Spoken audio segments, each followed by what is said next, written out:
A very good morning to you all, and thank you for tuning into 93.3 KFM. This is VPN, that is Viewers, People and News.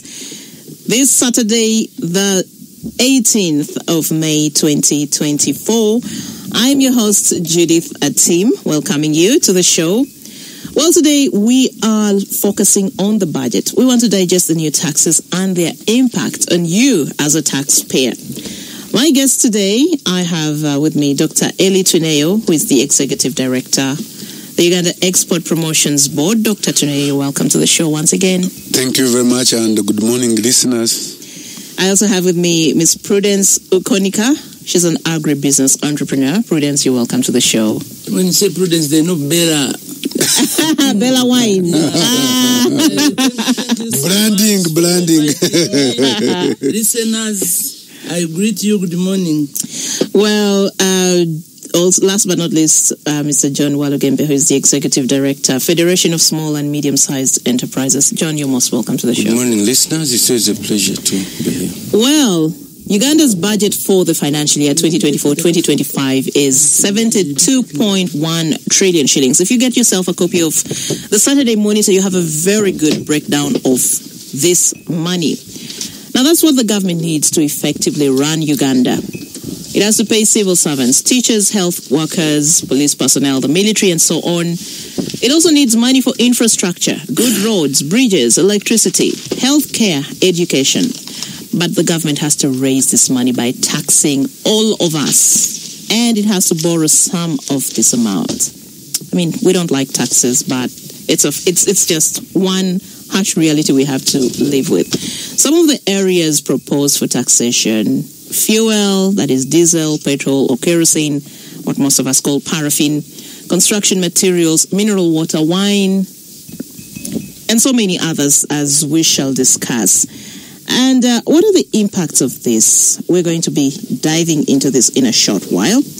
But to my guests, also just so you remember, the census is still going on. The National Housing and Population Census is still ongoing. I haven't been counted, and a lot of people I know have not yet been counted. The exercise officially ends tomorrow, but I understand there's an extension for Kampala and Wakiso till Monday, 20th. I don't know if that's sufficient time to have this exercise concluded. I'd like to know, have you been counted, Prudence? I'm never at home, but my home has been counted. Oh, well, at least you've been. Your household has been counted. Mm-hmm. Yeah. Dr. Elly.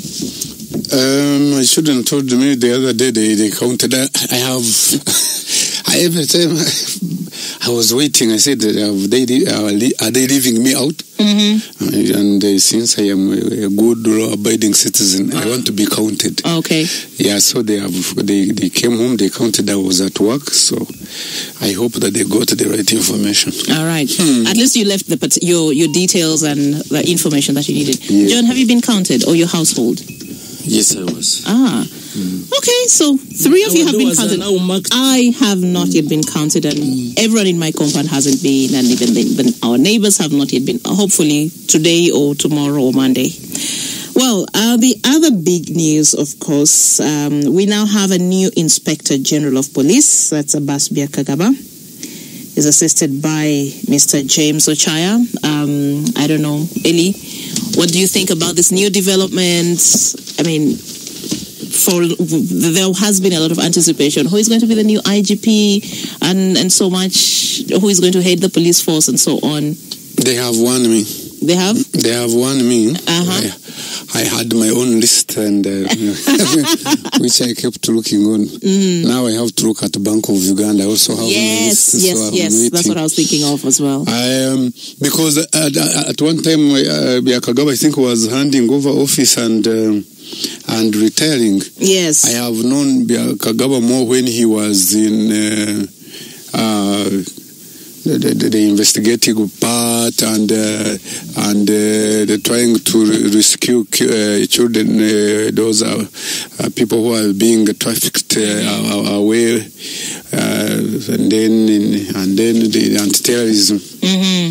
Yeah, so I think he's a senior person because he has been in the police for some time. Yeah. And I think he was a friend of the late Felix. The Remy Agamani. Andrew Felix Kawesi. Yes, John.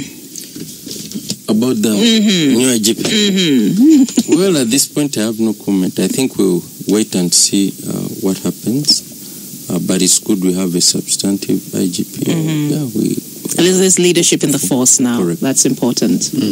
Prudence. I'm so happy it was Mr. Who. He has retired very well. You know, being in that industry is not easy. And reaching retirement, you go well and you are replaced. That is the best. Yeah. Because I knew that gentleman when he was still at a low rank in the police. Imagine he has climbed the ranks and he has retired nicely. I welcome the new one. Yes. Thank you very much. Well, now let's look at the budget. When you look at first of all, what do you make of this figure? At first we had 58 trillion and then a revised one pushing the total to 72.1 trillion shillings. What do you make of this? Let me start with you, then I come to Judith.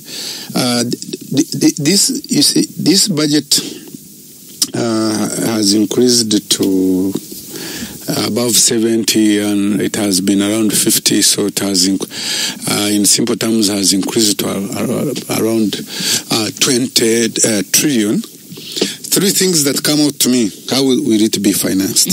That's one, and that is so important. Where is the money to finance the budget? Is it imposing a big an additional burden to us, the citizens, to everybody there? The second thing is, look at our payment of debt, both domestic and foreign debt. And with debt, there are other figures that will not be clear as even journalists writing them down and others. Yeah.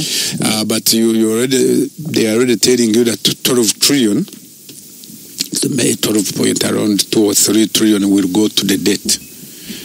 So you subtract it from your 70 trillion, and then you have the first call on our budget is debt.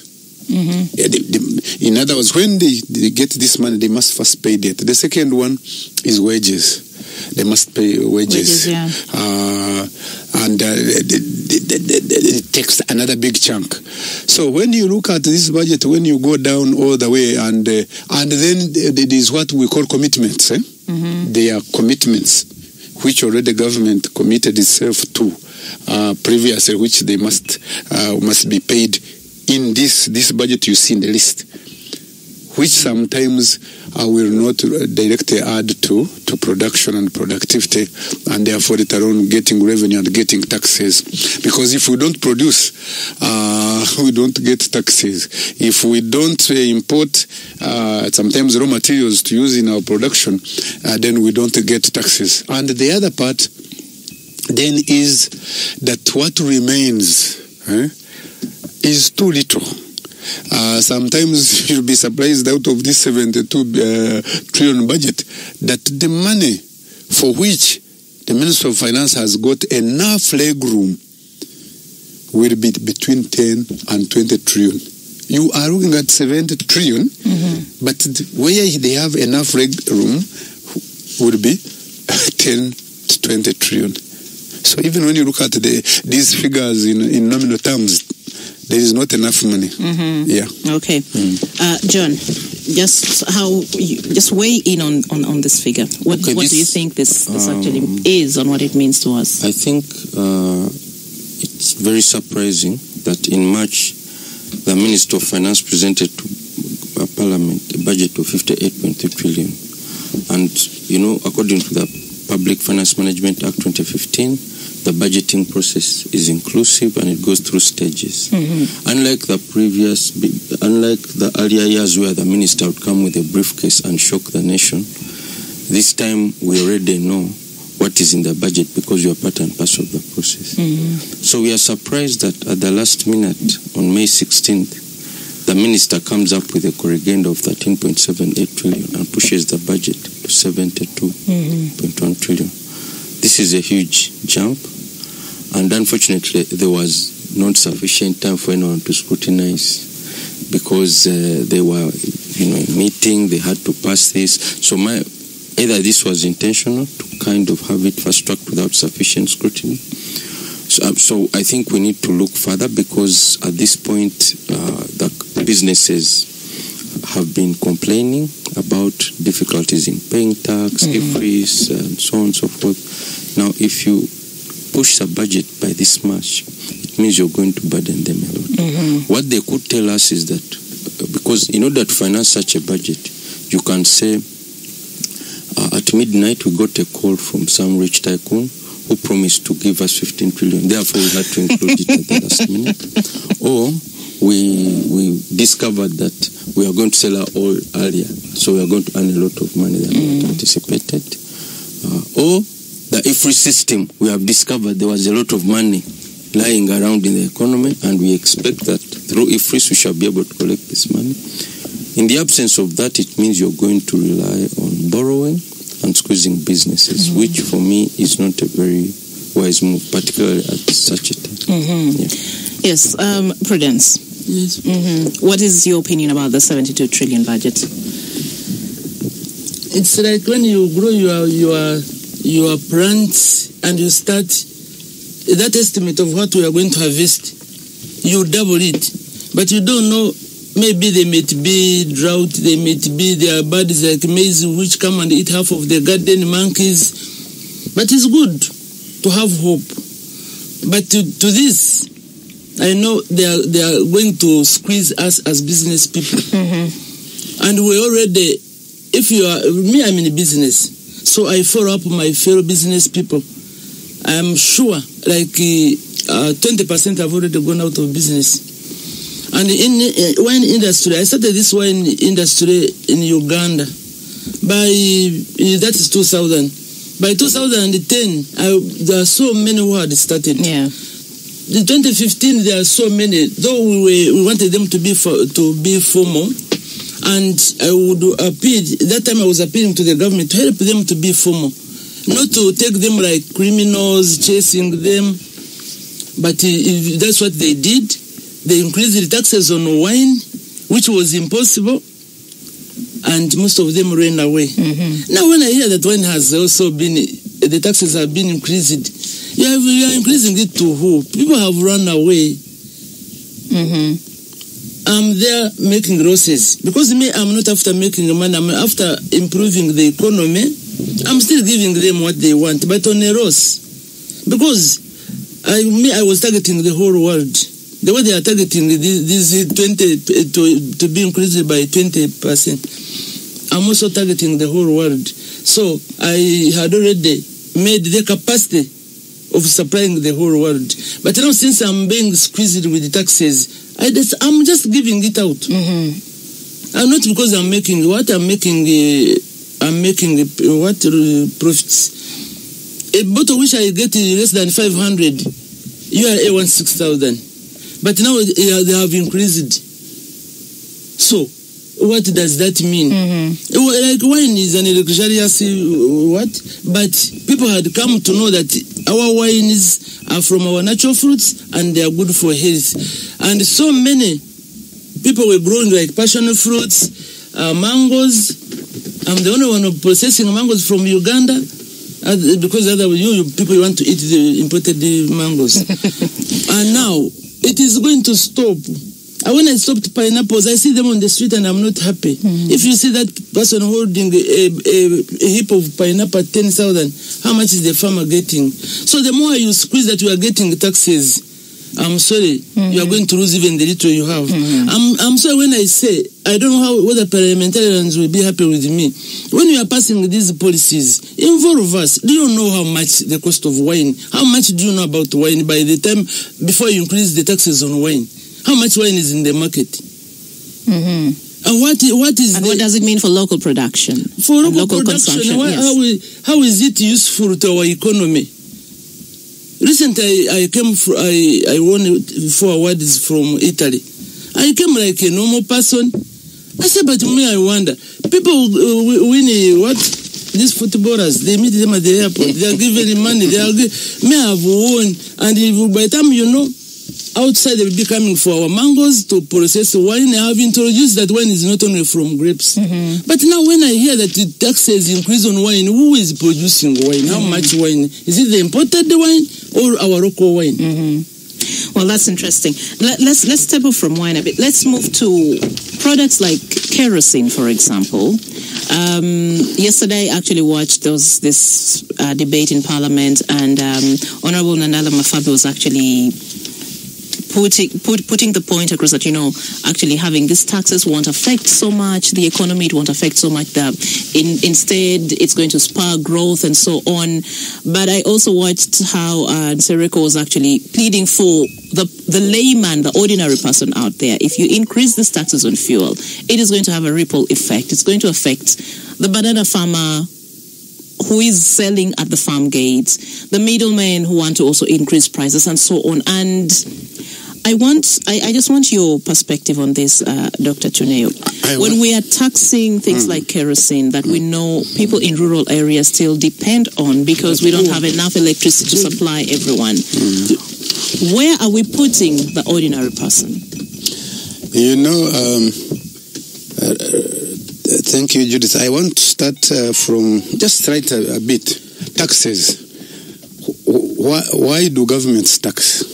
One of the reasons why governments tax is, of course, they want revenue, mainly, to run the economy. I remember Margaret Thatcher saying that there is no country that will run without taxing you, the citizens, though the taxes should be fair. Sometimes government taxes to discourage consumption of certain products. Sometimes government taxes to encourage consumption of certain, sometimes the government taxes to discourage production and consumption of certain products, which we call sin taxes sometimes, or what we, in economics, we call it Pigovian taxes. Pigovian taxes could include like even an environmental tax. So you want to tax, so you discourage consumption, so that people consume less of that, so that you reduce the harmful effects of such a product. But sometimes we tax to also encourage production and consumption of certain products. So therefore, then we reduce we reduce taxes on certain products, or we increase taxes on certain products. So by discouraging them, we are indirectly encouraging consumption of the other products and other areas. But let me come to kerosene. I'm happy that eventually they agreed to not to tax kerosene. Well, sometimes people call it as paraffin. And they had imposed a big tax, Judith. They had, in a big figure, they had wanted it to increase from 200, 500, 300. And in rural areas up to now, rural electrification has not reached everywhere. And people still use tadoba. Yeah. People use lanterns, but sometimes even those cottage industries, small, even fridges in rural areas, they use kerosene. Yeah. There are some fridges that use kerosene. So if you want a cold drink, cold beer, cold soda, they don't have electricity, they use that. So I thank the government and the parliament, the government, for really considering that kerosene should what? They should not increase. Be taxed, yeah. Yes, but on the other hand, again, Judith, before I go to talk about kerosene, also, I forgot to say something also. There are two key types of taxes. We can divide them several times. One is direct taxes, another one is indirect taxes. Direct taxes are what you pay, what we call personal income tax, or company income tax, or corporate income tax. Personal income tax, the main example is pay as you earn. In developed countries, CIT, company income tax, and PIT, personal income tax, are so high, and those economies get a lot of money from direct taxes. In developing countries, which are even not sure of what to tax, with a lot of bigger percentages of their sector as informal. And you know, in Uganda, we have a lot of informal sector. Actually, sometimes estimates in Kampala put it as 50%. And nationally, still between 30 to 60%. In such economies, it becomes so difficult to keep the living direct taxes payer, and others, they become repulsive. We begin to hate them. We begin to get uncomfortable with those taxes. So indirect taxes are an easy way for government, because then it is pay as you consume. So for you, if you buy fuel, you have already paid the tax. They have increased it for diesel by 100 shillings, also for petrol by 100 things. It might not, you might look, you think it is little money. It is not little money. It is big money, but like I tell you, if I were also with the finance and URA in a whole country which is too informal and it is difficult to charge direct taxes, I would rely on direct taxes. Okay. It's actually 9:30. Let's take a break and then we'll come back to you, John. VPN will return shortly after the break. Do tune in and be part of the discussion. We are digesting the new taxes and their impact on the taxpayer. Join the conversation. Hashtag KFM VPN. Post your comments on KFM Facebook. And we are streaming live on kfm.co.ug. Welcome back from the break. This is still VPN here on 93.3 KFM. My name is Judith, Atim, your host. We are still digesting the new taxes and their impact on you as a taxpayer. With me in the studio once again, I have Dr. Elly Twineyo, who is the Executive Director of the Uganda Export Promotions Board. I have Ms. Prudence Ukkonika. She's an agribusiness entrepreneur and also owner of Bella Wine. And I also have Mr. John Walugemebe, who is the Executive Director, Federation of Small and Medium-Sized Enterprises. Before we went into the break, we were looking at the taxes that have been imposed on items like fuel, for example, and their implications. And we just heard from Dr. Twineyo. John, I'd like you to actually look at the taxes on fuel and how it actually affects the producer, the farmer, the ordinary person out there.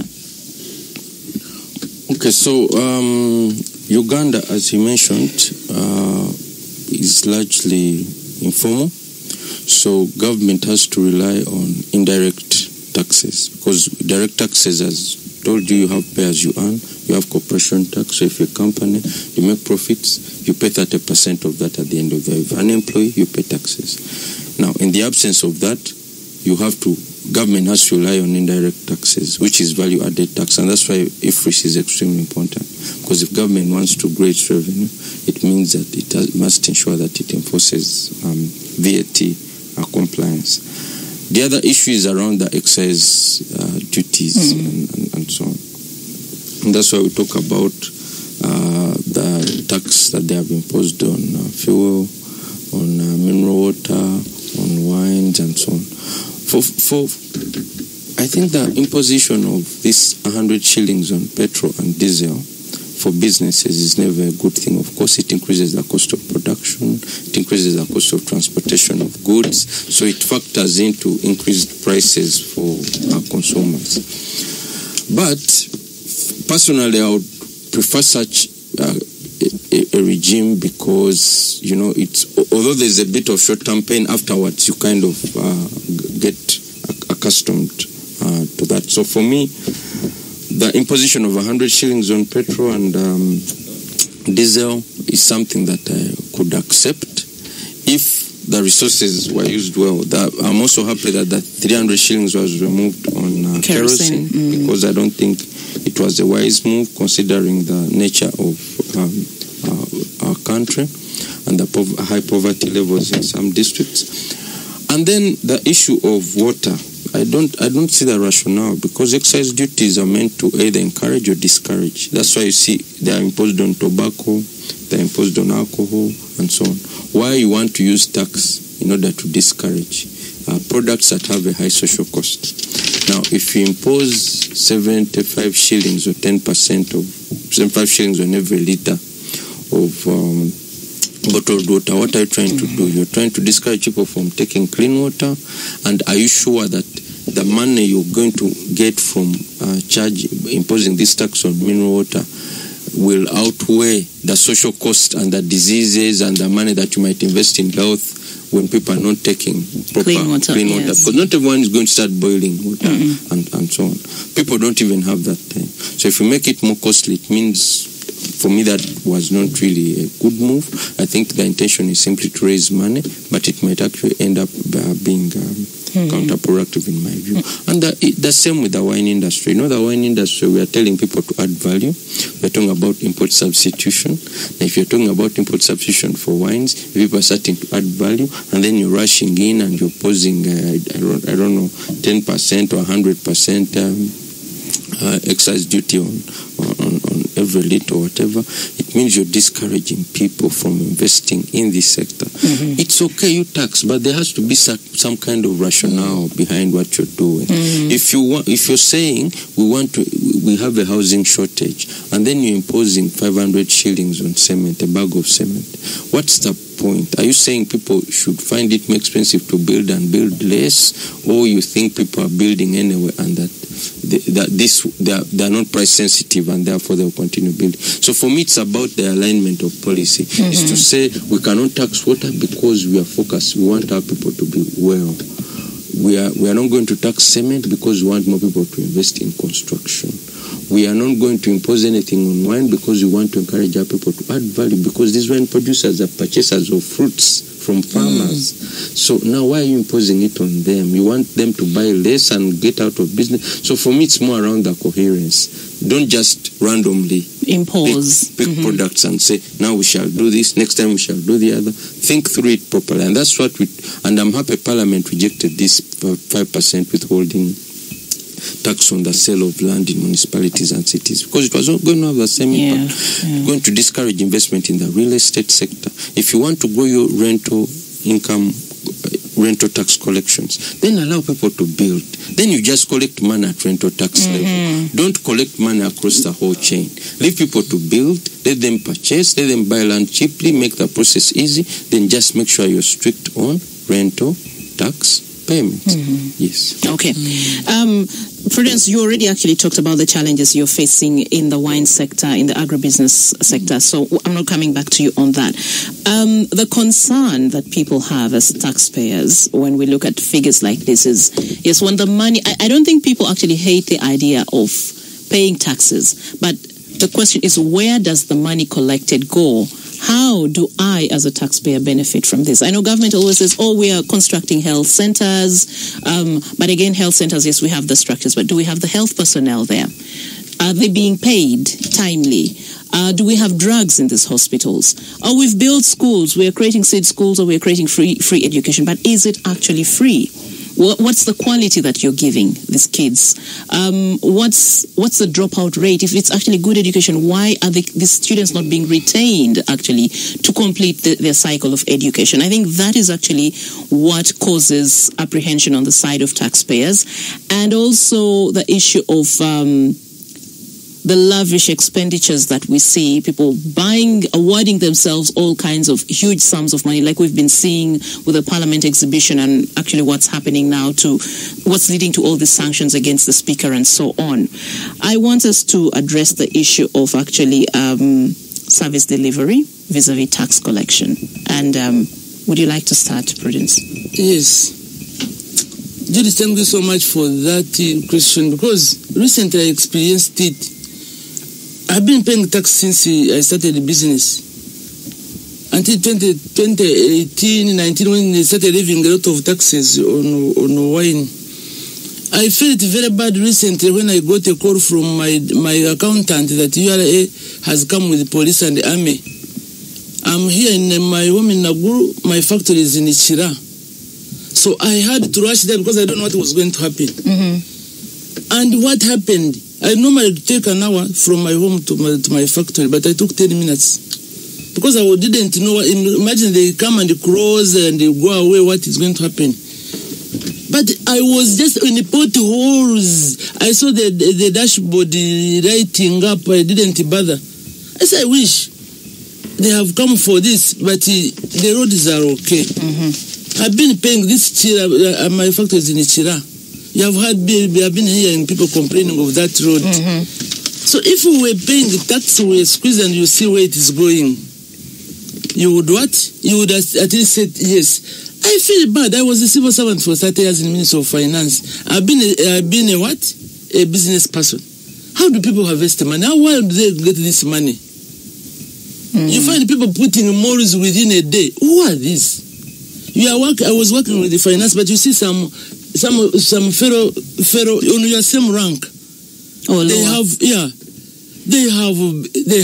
cars, they have buildings. And my husband was a big person on the principal that level of you too. But we were sharing the car, old car. We were still in a government house. But he's highly educated. Where were these people? Where do they get money? So that's why even last time when we met the director of tax policy, Mr. Kagwa, we were in a meeting. I told him, I said, look here, you want me to pay billions for tax? Me, I know very well I have added value to our fruits. I'm supposed to be awarded as a scientist because nobody knew that mangoes can make wine. And have made things, nobody knew that even hibiscus can make wine. But instead I'm being tortured. I said, why don't you do your research? See, this Prudence woman wanted to pay $1 billion. How much money does she get? I see people building malls, building storage houses. My children are still working. I started with 24 years ago. They are still working. They are still renting. In fact, the cars they drive, those who are fortunate to drive, one was given by his father. He started from there. Then my old car, because me, I go to this, I'm trusted, I go to these bonds, I pay slowly. They give me, I pay. But now, if I'm earning a lot of money to a tone of giving you that much money, where do I put it if I cannot enjoy it? Which restaurant? Have you seen me in Serena taking a cup of tea? This is 20,000 in Serena. I'm always with my catog in my car. Where does the money go? Where do you want me to get that money from? Before you give me pressure. By the way, I was operated upon because of UAE. I went to Russia, imagine. I'm the one promoting our country. I went to Russia, Moscow for exhibition. I paid the space 3x3, $6,500. Imagine. I borrowed the money from the bank. So I left. I had come from Russia, got an award first to build a factory. So I borrowed the money to build another factory, and I got some to go to Russia for market. By the time I came back, I had removed some of it because they have powers. My son paid in his Stanbic and they removed from DFC. Up to now, that man has never been recovered. And immediately it came, warnings, bring this. I read 17 million. But before I was running up and down. It started like pressure, going to the hospital, operation. Oh dear, that's really unfortunate. So why do you force? It is like, at times, I used to drive a car. I know there's no fuel. I force it. You switch off your roll on this what, but there is no. you can't force it forever. You'll have to refuel at some point. Yes. So now what do they want us to do? For me, I'm so happy that I'm improving our economy. Look at me at this age. Am I working for not for school fees, not to build a nice house? Uganda Export Promotion Board is my witness. I started from my kitchen with 5 liters. I covered the Uganda Export Promotion Board, took me around East Africa. I continued abroad. I would be rewarded for that. It is abroad where I take it and the reward. So here, if our money they squeezed from us was used properly, what is hard? Why can't you? Before you run to bear for taxes, why can't you ask this man whom you don't know even what he does, or he's in a civil servant? He has confiscated the car. There is one even when we were working, they stole a briefcase from his car. I was robbed my car. There was 3 million. To us, 3 million was like what? It was nothing. We are on the same rank. And he's there working freely. So they should, I don't know. Dr. Elly, the issue of actually trust in the system, in the government, when our taxes are being collected and where it is going, I'd like you to. I mean, Prudence has actually shared with us the perspective of the pain of a taxpayer and an investor, a local business at that. Really, I share the pain of Prudence with Bella Wine, and I think, of course, this radio is being listened to by different people, both in government and private sector. We need to listen to stories like Bella Wine, an innovator, a local investor, who comes all the way from down to contribute to the society, to pay taxes, to create jobs, to enable some households to get income. We need to find a way of how we support them. But also, when we are collecting taxes, I know I have been in touch with the URA. Every day they are trying now to look at taxpayers as customers and clients, that customer-facing approach, so that when you come to tax, you are not seen as if you are forcing people to pay taxes, because taxes, we would always pay taxes. I pay taxes, John pays, Judith pays, and for Bella Wine and Prudence as a person, she pays, so it's a lot. But let me first say something, Judith, before I come to say about the trust, because sometimes the challenge that we're having, the other day I was watching Zungururu, and I saw one of the ladies who was complaining, why are you asking me what I dress, what I eat, whether I have a toilet using water. He said, are you the one building them for me? What is your contribution? We need, as government,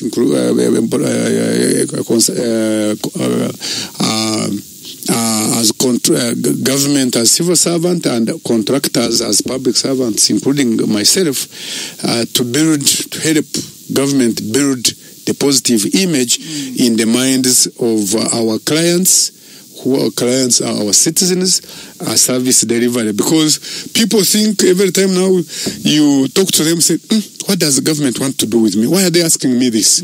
So that's why at the beginning the census was getting problems. People are not comfortable giving information to a government official. We used whenever you had a problem. I had a friend of mine, for him, he was wearing a sapri, and he said, in case of an accident or emergency, inform the priest. Then his brother, who was my friend, said, instead of informing me, your brother or the police, you're informing the priest. He said, you see, I have little trust in the police. He said, you go to the police, you think they are going to help you. Instead, they are going to rape you. So this degree of trust is so important, because otherwise, government has been doing a lot. But before I say what they have been doing and not doing, Judy, let me mention, first of all, in normal development language and in economics, taxes are not quid pro quo. Meaning, taxes, when you pay taxes, it is not that when you pay directly, it is not like an exchange that I give you these taxes, I take this back, and you take this back, or I give you the taxes, you do this. When you go to the petrol station and you pay for fuel and you pay for 10 liters, they must give you 10 liters. But while taxes are not quid pro quo, while taxes don't mean that when you pay, you get direct return, it is true, of course, that the governments levy taxes and are supposed to use taxes to develop the economy, for security, for health, for education, for infrastructure, transport, for energy, for administration, service delivery, but also through marketing. You see, Uganda must do a lot of marketing. If we market a lot, Prudence might sometimes not look at these taxes, because then once the government has marketed, then Prudence and others will be making a lot of money because our image is high. So we need to invest a lot in image, one, which is marketing, in visibility of our image, our brand, our nation, because then, again, Judith, what you are saying, then we can, of course, make sure that we don't have that, a lot of lavish expenditure. Then we have a lot of service delivery. Then people don't look at it. Why am I paying taxes? It will be wasted. Why am I paying taxes? Because Judith is going to use it to lavish, waste my money. You see, you are always here. Our money. So you need to show that you are giving a lot of service delivery. I know personally that, like in terms of infrastructure, leave alone Kampala, we have a lot of potholes. Somebody help us. It is a lot of, but in rural areas, I have gone to roads which are so super good. So I know in rural areas they are very good roads. Very, I even not tarmacked. The other day I was driving inside Mwende. I said, this road is a good road. I was at a higher speed. It was a bit narrow, but it was a good road. So I know, for example, personally, like, thank you, Yunra, and everybody who is involved in roads. You have done a good job for service delivery on roads. I know that with health, we may not have some medicine in some places, but maternal mortality,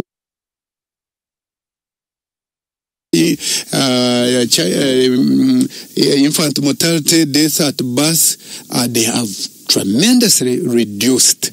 I know we still have malaria, but malaria in a tropical country is still a challenge. So I know there are many things that have really been done. Universal primary and universal post-primary education.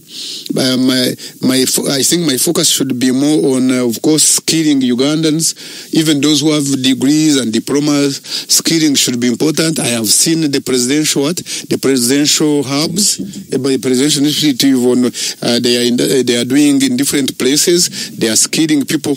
We need to invest a lot of money. I hope they have in this budget on skilling Ugandans, so that they create their own jobs. But also, Judy, the parish development model, where I've seen they have given us right over 1 trillion, should work. If it works, we'll get most people out of poverty, but also we'll modernize Uganda, we'll monetize Uganda, we'll put most Ugandans in a market economy, and that they pay more taxes and we can build roads. John? Okay, I want to start by disagreeing with Elly. You have your issues. He's saying that taxes are not quid pro quo. That's correct to the extent that you, the taxpayer, you don't expect to get at the individual level the equivalent benefit from the taxes that you pay. But at the corporate level, as Ugandans, there's a quid pro quo, which is a social contract. We want this money to come back, not in its entirety, but at least a good percentage, into critical social services that can benefit us. That's the whole point. And in fact, some taxes should have a quid pro quo route, like property taxes, like even these taxes on fuel. Because if you're saying we are imposing 100% excise duty on diesel or petrol or whatever, then that money should go towards improving the road infrastructure, for instance, in Kampala and so on. What we don't want is to use that money to, set up, 20 new districts or things like that. So that would be my point on that. Then there is a general perception that the tax regime in Uganda is unfair. And I'm calling it a perception. And I think that traders raised it with His Excellency the President. Of course, the President disagreed. But that's a perception. How can we ensure that people feel that this is a fair tax regime? And to a certain extent, they are right. Because ideally, in a good taxation system, those who earn more should pay more. Those who earn less should pay less. What we have here is an indirect tax regime where the poorer people pay more, actually. Because if you impose tax on a liter of petrol, a person with a Benz and the person with a boda pay the same amount for the same liter, in spite of their differing levels of income. So how do we ensure that as we focus on indirect tax, namely VAT, because I was looking at the figures here, VAT and excise duty get us the most tax domestically at 22%, pay at 18%, corporate income tax at 8%. So if you're putting effort into VAT, you're increasing excise duties, how do you ensure that more Ugandans are employed and you don't lose the 18%? Because by looking after VAT and squeezing them on IFRIS, they may close and then you're losing money on payee. So it means you're shooting yourself in the foot. You're also losing money on corporate income tax. So by putting excessive effort in one area, you may find that you're hurting your ability to generate revenue in other areas. There is also the issue that government does not spend the money it collects wisely. Yes, we may be collecting very little money, but where is it being deployed? Because if you're a poor man and you earn small money, you should say, okay, if I get this money and I inject it in my business, I can earn more. But on the other hand, if you say, if I get this money and I marry another wife, you're still spending, but one person is spending wisely, one person is spending unwisely. Now we are saying, why are we spending in consumptive areas? Why are we investing more and more in public administration? You know, we are growing parliament, we are giving them benefits, we are doing this, we have a substantive RDC.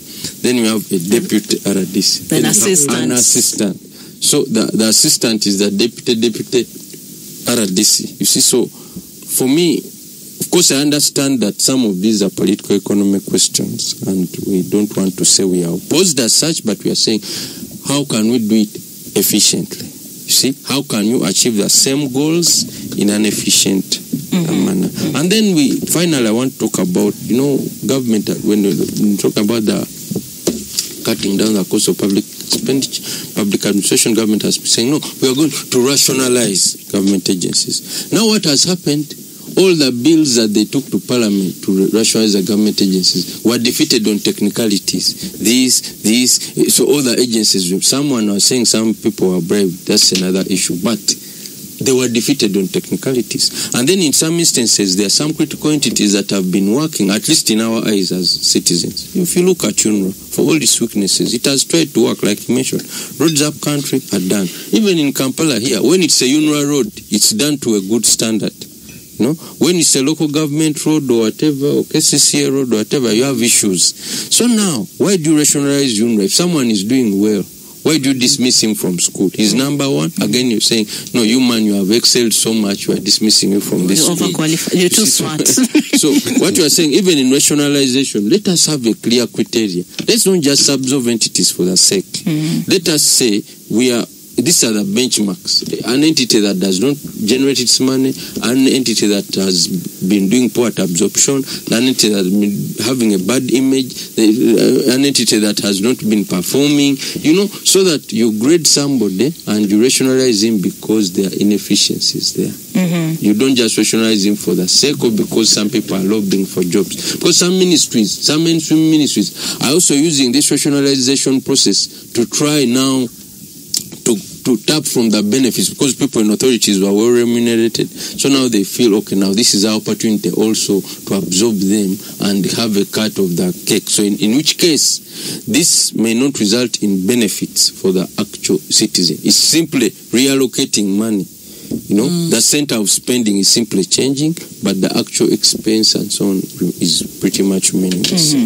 Well, we are going to take a break, and then when we come back, I would like us to still address more the issue of the cost of public administration, because I think that's actually, we've talked about this on this show previously, but it is something that seems to be here to stay, and it's costing the taxpayer quite a lot of money.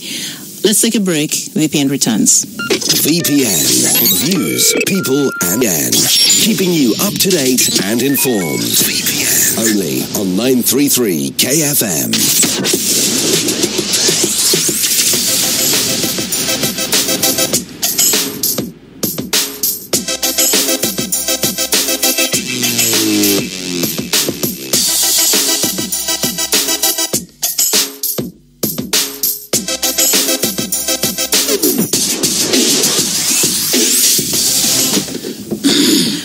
back from the break. This is still VPN, that is Views, People and News here on 93.3 KFM. My name is Judith Atim. We are still looking at the budget. We're digesting the new taxes and their impact. My guests are Dr. Elly Twineyo once again. He's the Executive Director of the Uganda Export Promotions Board.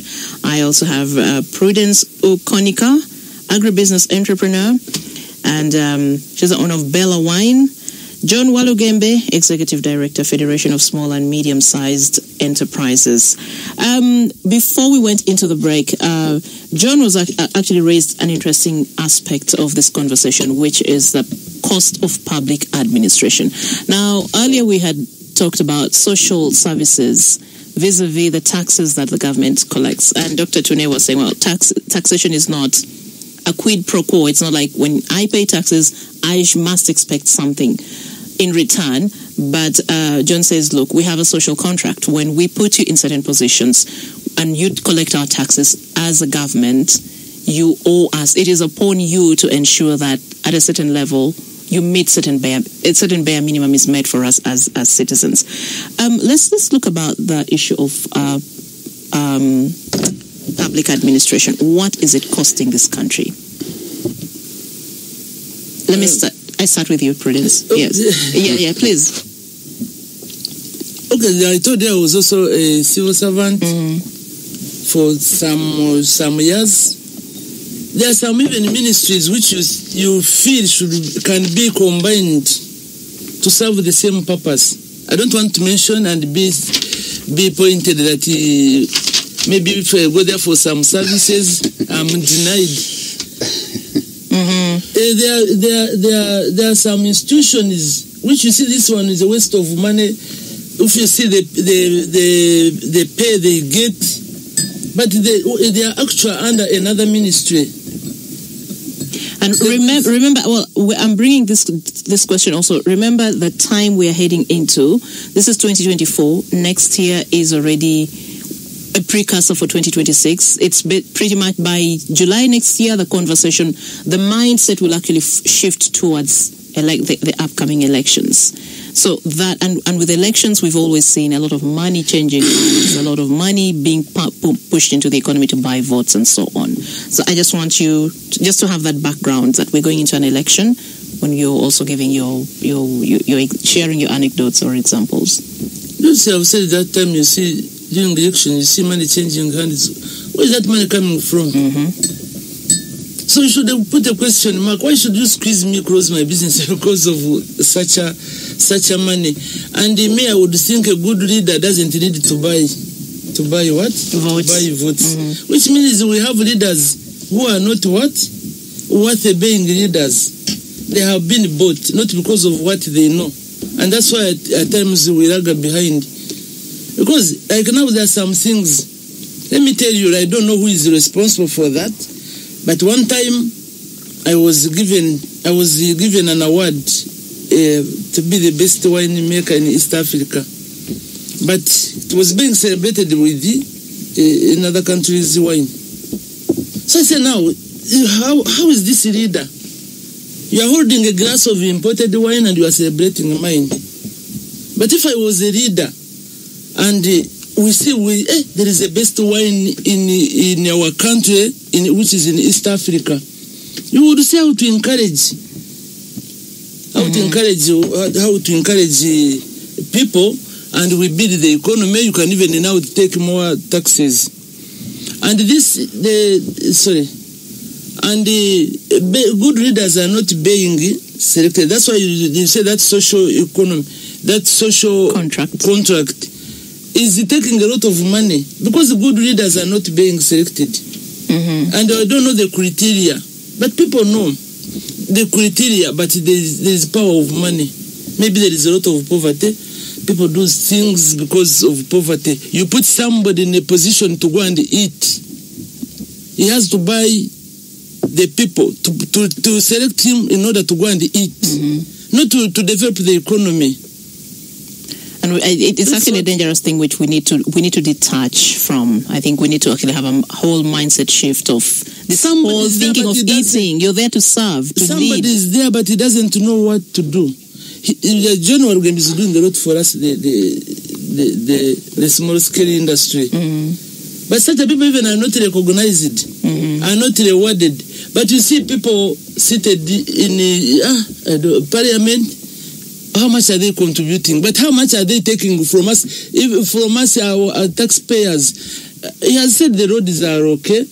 Of course, when you compare how it was when we were coming to, we used to take 2 days from Rukunji to Kampala. Now I can go and buy fruits in Kavale, from Kavale to Rukunji, and I come back. There is an improvement, but it can be better because those days there are few who were educated, few who were working. So it was not all that much necessary. So there is a lot of people who are who are supposed to be bringing in money. So the roads should be it should be better. Yeah. Okay, Dr. Elly. Yes. Now, before I go to public services, let me talk about what Prudence has talked about, Judith. Buying elections, buying votes is a very bad thing. I'll give 2 examples. I was in somebody's office sometime, and the people came and said we want to see the honorable.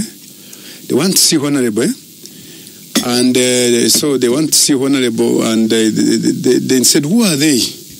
Then they told me they are your voters. So. And he said it in his renewal tour. He said, that me, I am put in power by what? By my money. So who are the voters? I am put in by power by my money. So, and then the other day I was having lunch with people, and this guy came and said, you see, Honorable so-and-so, he never goes for burials, he's not attending fundraisings, he's not in churches or mosques, but he knows how to get the karuru. I said, how? He said, when it is time for karuru, he picks his money and goes to the village and gives opinion leaders and opinion formers. And on the last day, he said, every polling station, he also buys 2020. He said, anybody also will have some of his people. So if he adds his people plus opinion formers and opinion makers, opinion leaders plus 2020, he said, and the guy always wins. So implying, you see, if you and of course there is poverty in this country. If they buy you don't have a voice. Yes, if you surrendered that power. You have surrendered your power. So whenever it comes to elections and voting, and you decide to be given money, the implication is that you have not voted the right person. So don't complain even if when there are bad laws. Don't complain if there are unfair taxes. You refuse the problem is the problem is the bandwagon effect. You for others that if you don't take it, anyways, someone told me that anyways most politicians don't give a good service. So anyways, would rather eat their money than leave it, because even if they go there, they will never help us. Well, so, but you're taking away your power to hold another person accountable. Taking away, which is the most important thing. And the citizen, the only power you have is that of voting the right person.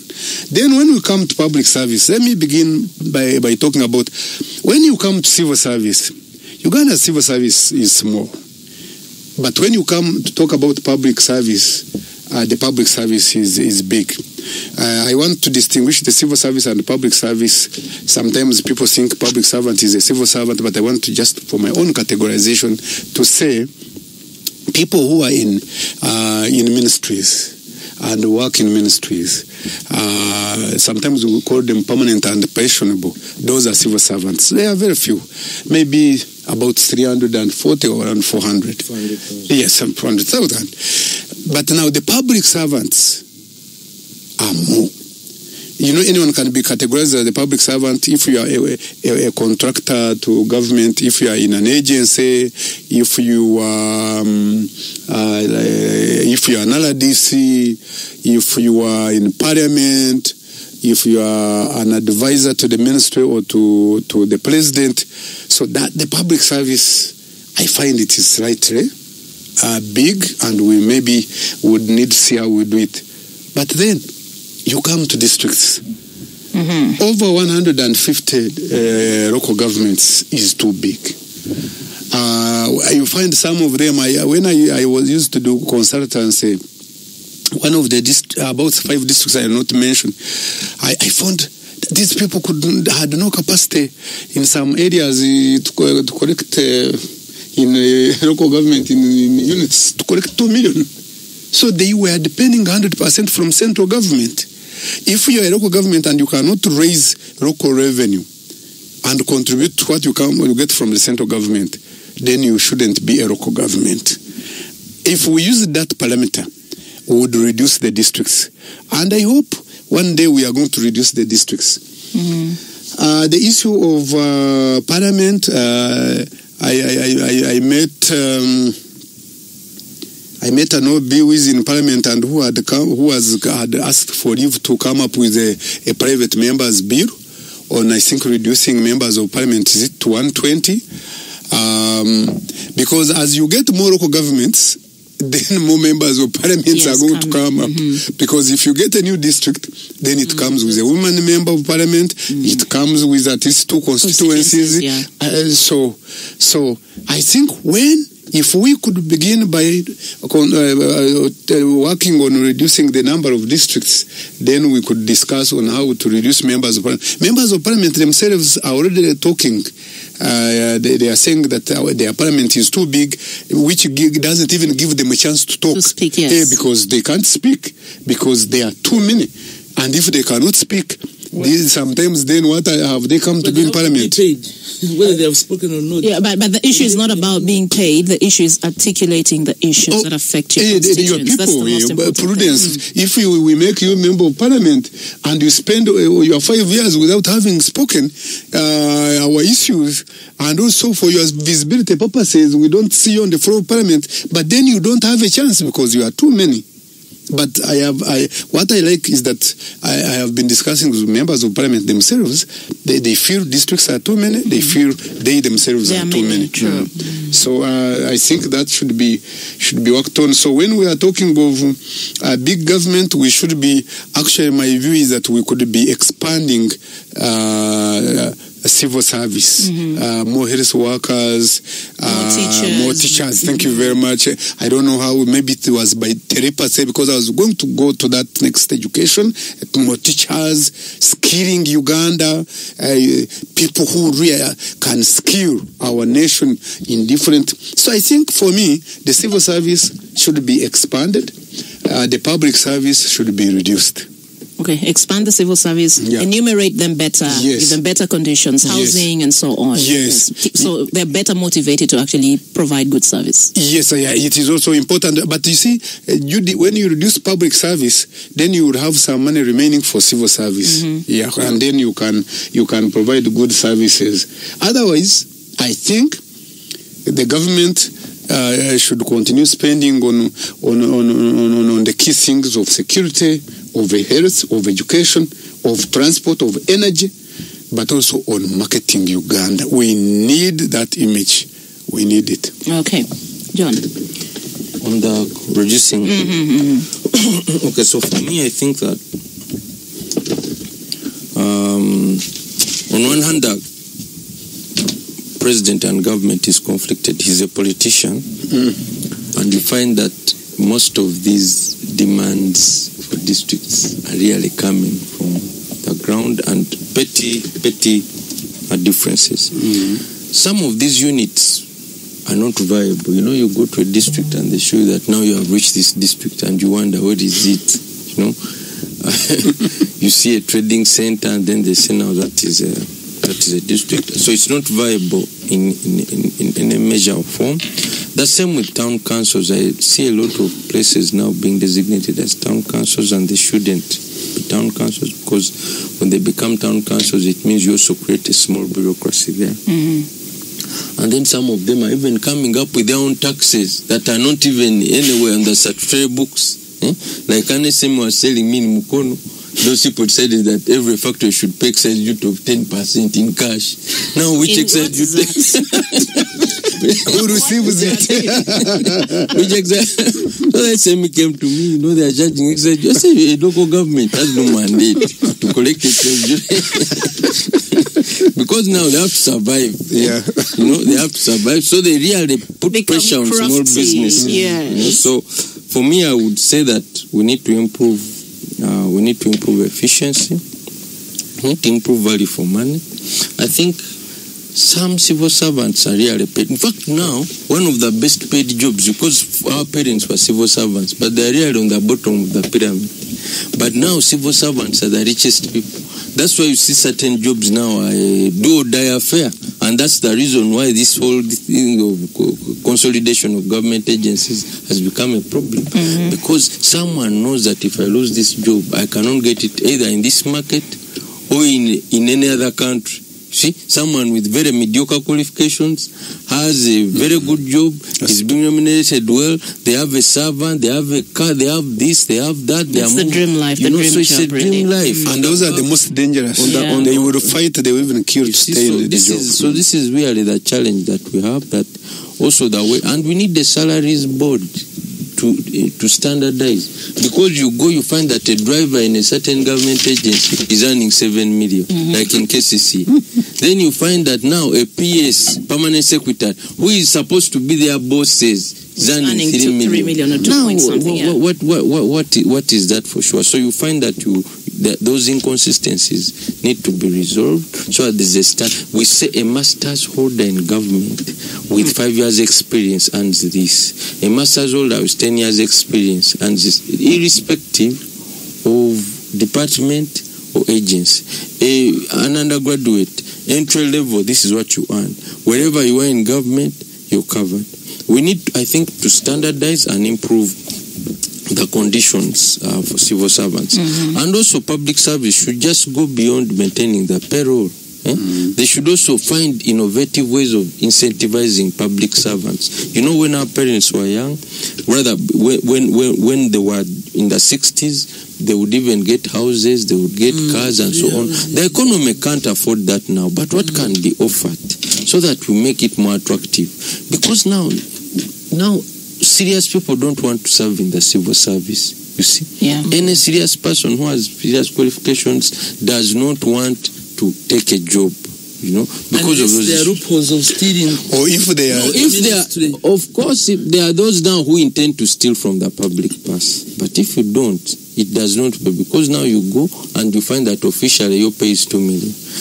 But can you survive on a pay of 2 million when it cannot pay fees for a nursery school child? And John, if they are there, they are not offering the service level that we require, because they are doing some other side hustles. Correct. They are distracted.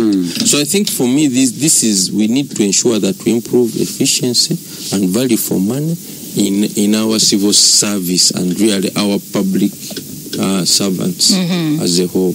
And also we need to divorce. I think the other trend that I see is excessive politicization of everything. So, it's okay to be political, but if it's too much, it kind of crowds out everything else, crowds out the economy, so whatever is discussed is looked through a political lens. And I think I would urge Ugandans, all these countries are political and so on, but it cannot be our bread and butter. We will end up in the South African scenario where you concentrate on politics and ignore the economy. You see, now they are talking about economic liberation. How do you liberate yourself economically? It's too late. They focus on the politics and ignore the economics. Now they are talking about economic. You can't. If you don't have the fundamentals right, you can't liberate yourself economically. So I would urge Uganda, especially young people, because that's the mistake I see all of them doing. They have all these false hopes in politicians and so on, who are telling them lies. So instead of building their businesses, instead of growing, they spend time in this mix. My advice to you is please focus on there's a national economy, but also your economy as a person. That's something you ought to prioritize. Thanks. Well, I'm going to read the studio lines now, and you can give us a call and be part of the conversation. Tell us what you think, your comments, your questions, and so on. The numbers are 0393 933 933, 0393 262 933, 0393 262 934. You can also reach us on 0393 266 933 or 0701 933 934 or 0751 933 900. This is a VPN. I want us to now look, Dr. Elly, earlier when we just started this conversation, you were talking about the budget, this amount of 72.1 trillion, and what finance could actually end up with when all these other deductions, commitments, public debt, wages have been deducted. But where does this leave us then as a country? If out of, say, 72 trillion, finance is left with not even half of that figure, where does this leave the country? Poor service delivery. Judith, poor service delivery, because then there is not enough money to do work. I had a discussion with the people who used to work in Ministry of Finance and who are directly responsible for budget.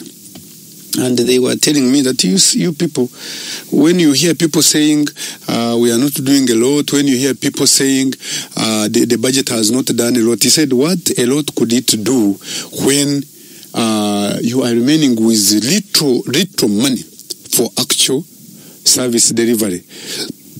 I've told you that as a must, you have to have wages, salaries and wages for civil service and both civil and public service. I have told you have to have debt, and these two must they are first call on the budget. I've told you that you have to meet existing commitments, that all governments always have existing commitments. So at the end of the day, what remains, Judy, is not enough. And then you have our standard priorities as a government, which is health, which is education, which is transport, which is security, and then others follow. So you find that then there is a challenge, money for actual service delivery and money for production and productivity, enhancing production and productivity overall in the economy becomes so meager that at the end of the day, you have little money. How I wish we would stop debt, but you cannot stop debt. Even at family level, even at business level, Brand will tell you you cannot stop borrowing. You will need to borrow. We only need to say prudence, like your name I'm saying now, this time prudence in the government. We need to say prudence, not your name. Prudence in utilizing the little that we do, the little that we have. But otherwise, what we actually have, Judy, is very little. Well, that, when you're talking, I'm actually reflecting on this as a taxpayer. I'm like, okay, so if it's little and we have service delivery severely affected, then we see more citizen frustration. We see citizens losing more trust in the government. And yet, earlier you're saying we actually need to build trust. The government needs to build trust. But now if with every passing year that trust is eroded because you cannot meet your end of the bargain, you cannot fulfill that social contract that you've entered in with the public, how do you then redeem yourself in the long run? But we'll get to that another time. John, I don't know if you could... If now we cannot get these services actually delivered because the money is just too little, what's the way forward for us? Yeah, but the decision to borrow and how to deploy the money is entirely up to you. We shouldn't make it appear that our hands are tied. We must borrow by all means, because now our public debt stock is almost hitting 100 trillion. It's almost hitting 100 trillion. We are past every mark. We are fiscally indisciplined. What we say in the financial Public Finance Management Act and what we do in the Domestic Resource Mobilization Strategy and what we do is completely different. On one hand, we commit, we won't bring supplementary budgets, and then as the financial is about to end, we bring two urgent ones. And one of them includes constructing a stadium. A stadium cannot come as part of a supplementary budget. A stadium is known. We are preparing for AFCON. We know how many. We've put a proposal to CAF. We know how many stadia we are supposed to build and where. We should do it systematically, not through supplementary budget. So I think for me, that is also an area we need to, if we want for people to trust us, we shouldn't behave in a way that, because how do you stay past midnight and then you're introducing 13.7 trillion in the night when people are dozing, when there's no supporting documentation, and then they just pass it. We want to be like those head of cooperatives who would bring the financials at 1 p.m. when the food is being served. They say, please, the food is ready, but the financials are also ready. So we would concentrate on the food instead of scrutinizing the financials. So I think for me, we need to do more to ensure that we are physically disciplined, that we don't borrow unnecessarily. Because now here I'm seeing domestic debt refinancing, 19.8 trillion. Yes. You know, you talk about so all these debts and this domestic debt, the domestic borrowing for me is a big issue. It's a big issue because it crowds out the private sector. Also when you're borrowing from local financial institutions and so on.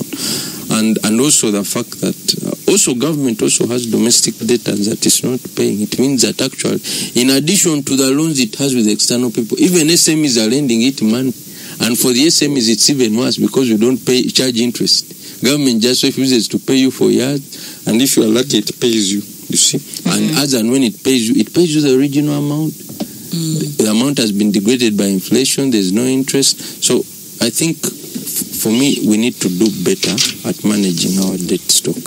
Thanks a lot, John. Let's take a break and then we'll be back for, I think, the second last part of the program. 933 KFM.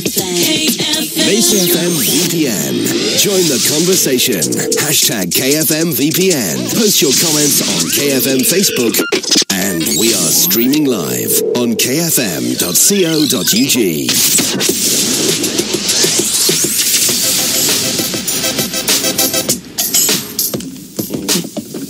Welcome back from the break. This is still VPN here on 93.3 KFM. Our studio lines are open. You give us a call. We have a call on the line. We do have a call on the line. I'll be reading the numbers shortly once again. Hello. Hello. Yes, good morning. Good morning. May I please know who it is I'm talking to? Yes, you're talking to Ronald Mukasa. Yes, Ronald. Yes, thank you for the great show. Thank you. And thank you for hosting the guests that are in the show right now. So, about the taxes. Yes. For me, I would like to talk about what the government wants to push, the Buy Uganda, Build Uganda boo-boo. But when it comes to taxes, yes, doesn't exempt. Ronald, can you be a bit louder, please? Your volume is quite low. Okay. When it comes to taxes, yes, the government doesn't exempt the local investors, as it doesn't give tax exemptions to local investors. I don't know why it does like that, but for the foreign investors, you can find that the government can let them not pay taxes, but for us local investors, we pay a lot of taxes, and yet we have to take the boo-boo initiative of Buy Uganda and Build Uganda. So I like you people to talk about that on tax exemption on local investors. Thank you. Thanks a lot, Ronald. I don't know, Doctor, maybe you address this? I want. Yeah, sure. Let me begin from the point that the investment code is being reviewed and will be amended. It had been from 1991 when the investment code came into place, and then we had the investment authority established. It was reviewed. We have 2019 investment code.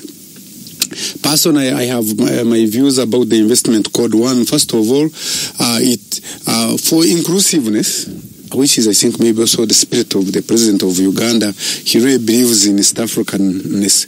They made every East African as a local investor, to benefit from, meaning that also, when you're a local investor, you are supposed to, on the investment code, your investment thresholds, the figures you come in with are lower. I think Kenya is not doing it for us. Rwanda is not doing it for us. Tanzania. So we may need to go back and we just refer to a local investor as a Ugandan investor. The second thing is that there is that feeling that local investors, that foreign investors are given more advantage. Yet the investment code has got expert on how the benefits to the local investor and to the foreign investor. Maybe the challenge is, there are three challenges. One, sometimes we don't know about this, and there is not enough information for people to know. The second one, there is that feeling of these investors when they come from outside, they find their way. They find their way more than the local investors. But otherwise, I think local investors and foreign investors should all benefit. It is important. And I have listened to Andrew Mwenda several times. We have another caller, sorry, Okay. Doctor. Yeah, hello? Yes, good morning. Good morning, how are you? I'm okay. I want to add on what the gentleman... Is this still Ronald? No, this is someone different. May I know your name, please? This is James. James? James. Yes, please, James, proceed. Yeah, adding on what the gentleman who just called that some investors don't pay tax. It's initially, they are not all of them. I believe not all of them, but some don't. And then we have a group of pay tax, not at all. That one we are sure. And however much we complain about that, group will never come out. We'll never accept that. But people within the country, we know of it, that we believe however much we complain, it can never be accepted. It is just like saying we buy cars. Personally, I buy cars. But the way they tax cars is too much. You buy a car of 10 million from us, by the time you reach it is now in 30 million. That is almost 3 times the amount you bought a car. But some people will buy a car 10 million recently and there's no tax. It has not been taxed. You've seen some companies that are falling here, supermarkets that are falling. You look at Nakumat, you no longer see Nakumat, you no longer see ShopRite, you no longer see Uchumi. But you look at capital shoppers and Aflawan, they are operating very well. Can't you ask yourself and figure out how are they operating? What have they done to keep moving? Because, like, what is happening? Why the other ones are falling? That is what those guys are. But they fool us somewhere. There's a way they are. But we say, they don't tell us the exact truth, and we know the truth. Thanks a lot, James. I understand your frustration, and this is actually the lack of trust I was talking about earlier. And this is something that runs so deep in the hearts of many Ugandans. There's always a question mark of why is this happening? The government is not telling us something. There's some kind of shady business going on, and there's no transparency. But I think Judy, seeing that and being a government contractor, I think government will need to spend a lot of money on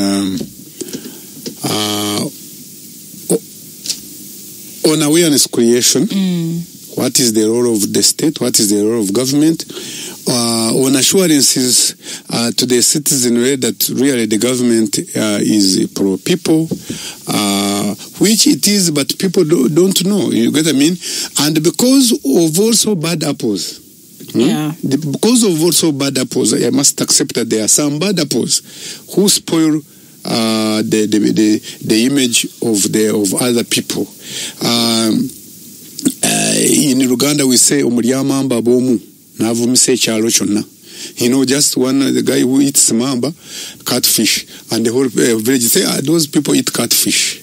There is also, Judith, that they are saying that we on one hero, the one child, one girl only gets pregnant, and they say, all those girls in that on that hero, they are all they get pregnant also before marriage. How premarital sex and getting children. So they are bad apples, and they spoil for the nation. But generally, I think, like I have said, the investment code is being reviewed. And I think once this investment code has been reviewed, it is good. But let me say something before I leave this. There is what we call special economic zones. There is what we call free zones. You have heard that Uganda Export Promotion Board will be merged with free zones to create a new authority. And that new authority will not be Export Promotion Board or will not be free zones. It is a new authority, but which has merged the two. Now, with these two brought together, you bring the promotion and development of exports, but also you bring in economic zone, special economic zones and export processing zones. Export processing zones are supposed to be enclaves, which the public even don't see. You get what I mean? These manufacturers, Prudence should not see them.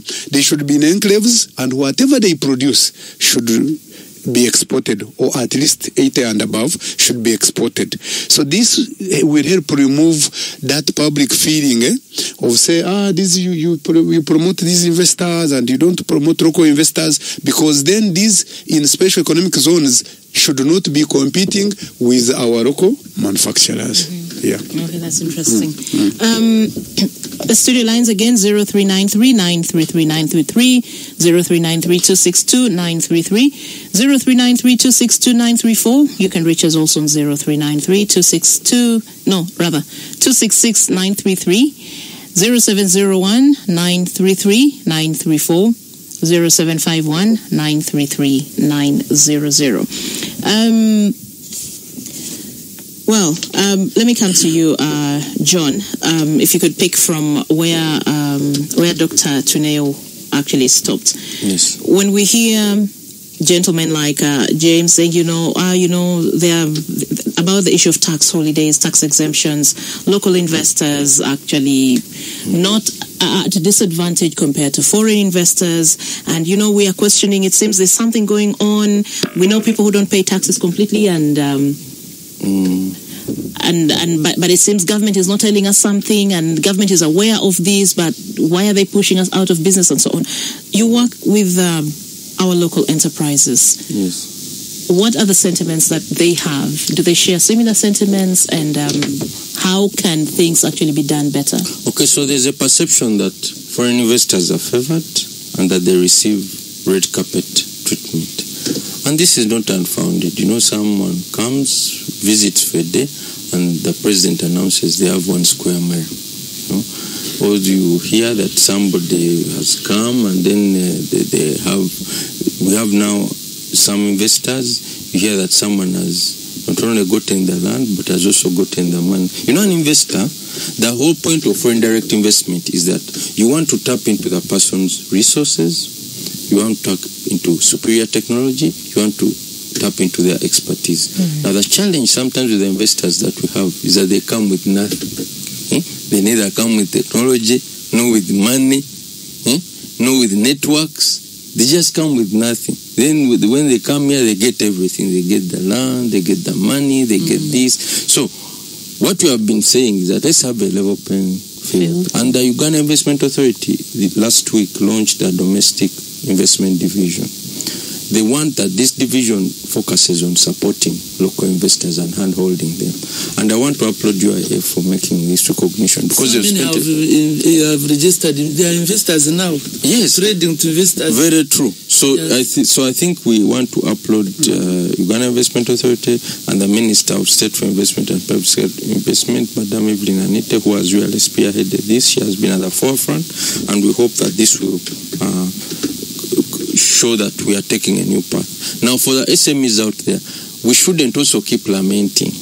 You know, you see, your lamentations really are not going to, in Uganda they say just because when an ego comes and picks a chick. We have a caller? I think we have a caller on the line. Sorry, John. Hello? Yes, please. Good morning. Morning to you. May I know who I'm talking to? This is Enoch from Entebbe. Yes, Enoch. Thank you for tuning in. Please proceed.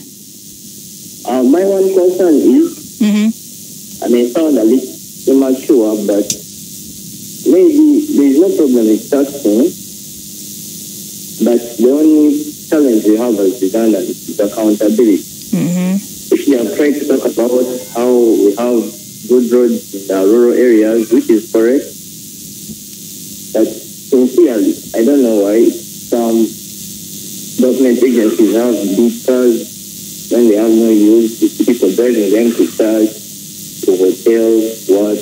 Apart from some, like Ministry of Agriculture, water, those ones have like equipment to carry and stuff. Others should be driving maybe Stacios and wishes, something like that. Yeah, but well, thank you. Thanks. Okay. All right. Thanks a lot, Enoch. When we pay taxes, we need accountability. That's what Enoch is actually saying. But John, proceed, please. Okay, so I was saying that I was urging SMEs to go and get the investment licenses and request for the land.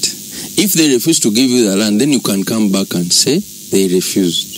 In that meeting, there was a local investor who was insistent that I've gotten the investment license, but I want land in Kampala. Let us not be picky. If they give you land in Soroti, get it. If they give you land, because you also want to spread development across the country. Now, someone also mentioned the issue of unfair taxation, because people are saying the informal sector is not paying tax. So this perception that it is the small man who is not paying tax may not actually be the problem. There may be some big people who are not paying tax, but they are untouchables. For instance, some person was telling me that they go to collect rental tax from certain houses and they find armed people. So you have to go out. You cannot collect rental tax from that place. They just say, go out. What have you come to do? Go out. So if a person has maybe 400 houses but does not pay a cent into the consolidated fund. So you must also look at the powerful who use their positions to not pay tax. And I think the president mentioned it the other day, that this is a practice we are not going to allow. Anyone should pay their fair share. So I want to see that the talk is being walked. So some SMEs observe these things. That's why they are complaining that for us you squeeze us, but others we feel they are not paying. I think we have another caller. Sorry, John. Hello? Yes, this is James again. There's something I left behind, and I found I need to pass it here. Yes, James. Yeah, I'm a Ugandan and I'm with 3 Ugandans. But then there's a big question about our taxes. We don't complain that we are paying a lot of tax or we are paying too much tax. But something we need to see is where are the taxes going? One, there is a day they asked Honorable Kaindo Tafire that you have companies. You know what he said? He said, I don't own any company in the country. Tell me yourself who's speaking there whether it is true that he doesn't own any company. That is one. 2, the very people who say they don't own anything, they are the very people who are bringing in constructions and buildings and malls and everything. And they tell us that, for example, this is an example, that maybe the IGP earns 1 million per month. Now, how can someone who earns 1 million per month own a mall in 2 years? Where is he getting all that money to own a mall? Those are the questions we put in. The president will tell us my salary is 2 million. I remember there was a time they put that in the newspapers, that the president owns this one owns this, the prime minister owns this. But you ask yourself, this prime minister who's owning 800,000 is the very prime minister who has this apartment, this mall. Thanks, James. Thank you very much, James. We're actually running. We are running out of time, and but this is actually very interesting issues James is raising, and Prudence talked about this earlier. You actually raised these very questions at the start of this conversation. Dr. Twineyo, Dr. Elly actually also said the same thing. We're running out of time. John, just wind up and then I conclude. think we just want fairness in terms of tax collection, and we just want to ensure that the taxes are being deployed properly. I think what the callers are talking about is the pain that they feel that maybe taxes are not being used well. And now I see some government departments are importing high-end cars, Mercedes Benzes, BMW, and so on. So he's suggesting maybe they can use a Wish. It can transport you. There's no problem. You can use a RAV4. It's okay. It can take you wherever you're going. Why import a car of 600 million? It's not a good use of money. Yeah, true. Well, thank you very much. Let's just we just have like 2 minutes to go. Let's just wrap it up. Your concluding remarks, Prudence, as we wind up. What I want, I don't know. It is already too late, because those days, as the ED said, this budget, the day for reading budget, you wouldn't know what they are going to read. In fact, it would be like a public holiday. Everyone would be on the radio to listen, but now it leaks out. I don't know whether it is true or it is not, what is being saturated. But if it is true, it is very unfair. Thank you very much. Dr. Twineyo. I think two things. Let's work hard to formalize the informal sector so that we can widen the tax base and we get more money. John says 18% contribution of pay after 22% of VAT. So that pay is coming from around only 1 million Ugandans. If we widen the tax base and many people are paying, we would collect more revenue and serve our people. Thank you very much. But Elly, you can't just talk about expanding them just to collect taxes. These are businesses. They need support. So let us create a conducive environment so that our businesses can grow. Thank you very much. Thank you very much, gentlemen. But I think above all, we need accountability. We need to know where our tax money goes. We need leaders who are mindful and not wasteful. This is VPN, and we'll return next Saturday. Our products. Exactly. Thank you very much, gentlemen and lady. VPN returns next Saturday, same time, different topic, different guests. Have yourselves a wonderful weekend. People never want to VPN. Views, people, and news.